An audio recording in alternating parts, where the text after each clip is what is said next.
जय गजानन, जय काका जी। नमस्कार साथियों, सुनंदा पंडित संत अनुभव नामक YouTube चैनल पर आप सबका हार्दिक अभिनंदन।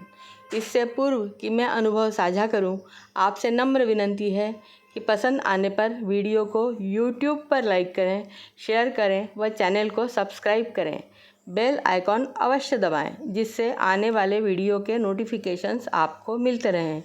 आप भी अपना कोई अनुभव हमें बताना चाहें तो मुझे व्हाट्सएप नंबर 7024604960 पर अवश्य लिख भेजें।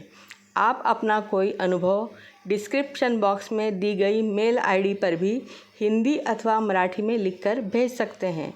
आपका अनुभव शेयर करने में हमें खुशी होगी। तो चलिए आज के अनुभव की शुरुआत करते हैं।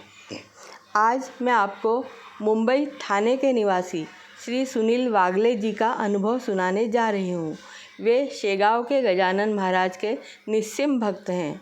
एक दिन उन्हें उनकी बड़ी दीदी का फ़ोन आया कि भांजी यानी उनकी बेटी सीरियस है, तुरंत निकल आओ।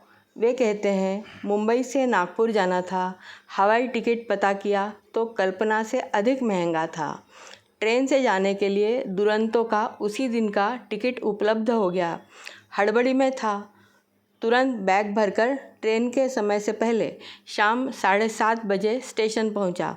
अपनी सीट पर बैठने गया तो वहां कोई अन्य पैसेंजर बैठा था। मैंने कहा ये सीट मेरी है, तो उसने कहा नहीं ये मेरी है।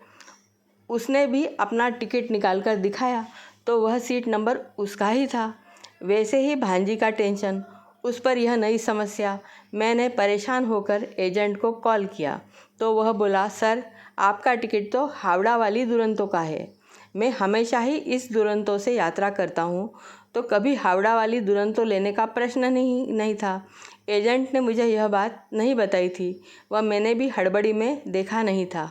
अब नई मुसीबत, हावड़ा वाली दुरंतो शाम 5:30 बजे छूटती है, यानी मेरी गाड़ी भी गई और टिकट के पैसे भी गए।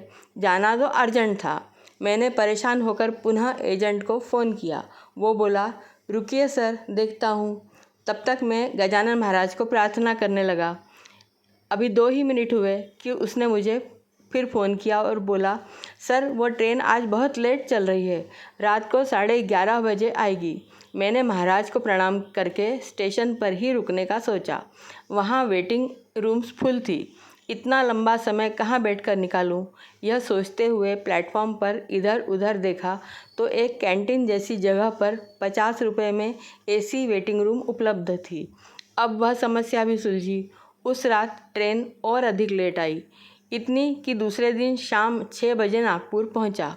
वहां पहुंचते ही सीधा अस्पताल गया। भांजी की स्थिति अतिशय गंभीर थी। रिश्तेदार मिलने आ रहे थे। भांजी की गंभीर स्थिति देखकर दीदी की भी हालत बहुत ख़राब हो रही थी। मुझसे वह दृश्य देखा नहीं जा रहा था। दूसरे दिन सुबह दीदी से मैंने बोला आप घर जाइए, मैं यहाँ बैठा हूँ।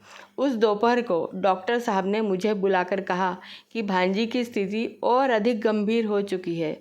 मल्टीपल ऑर्गन्स फेल्योर हो चुका है, अर्थात अनेक अंगों ने काम करना ही बंद कर दिया है। कभी भी कुछ भी हो सकता है। डॉक्टर साहब बोले कि कोई चमत्कार ही इसे अब बचा सकता है। डॉक्टर साहब की यह बात दीदी को कैसे बताऊं? मैं चुपचाप वहाँ बैठा था।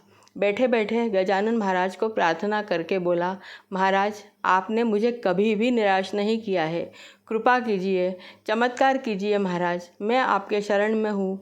मेरी भांजी को जीवन दान दीजिए महाराज। दूसरे दिन महाराज का प्रकट दिन था। रेशम बाग के गजानन महाराज मंदिर गया। वहाँ पुनः उनसे वही प्रार्थना की, पालकी के दर्शन किए, आंखें भर आई थी। लौटकर अस्पताल पहुंचा तो डॉक्टर साहब ने फिर कुछ दवाइयाँ व इंजेक्शन लाने को कहा। उन्होंने ट्रीटमेंट अब बदल दी थी। उन्होंने फिर कुछ देर बाद मुझे बुलाया। मैं तो मन में डरते डरते ही उनके पास गया, पर वे बोले patient is out of danger. इतनी जल्दी ही ठीक होकर यह घर जा सकेगी। मैं गजानन महाराज के इस चमत्कार से चकित था। कल और आज में इतना अंतर। कल सारे अंग जहां काम नहीं कर रहे थे, आज भांजी ठीक हो गई थी। जल्दी ही उसे अस्पताल से छुट्टी मिली। गजानन महाराज ने उसे जीवन दान दिया था। अब मैं वापस अपने घर आ गया। सच, महाराज भक्त वत्सल हैं। आज तक उन्होंने कभी किसी को निराश नहीं किया है। जय गजानन, श्री गजानन। आपको यह अनुभव पसंद आया तो इसे अन्य लोगों तक अवश्य पहुंचाएं। अगले वीडियो में फिर मिलूंगी। तब तक के लिए नमस्कार।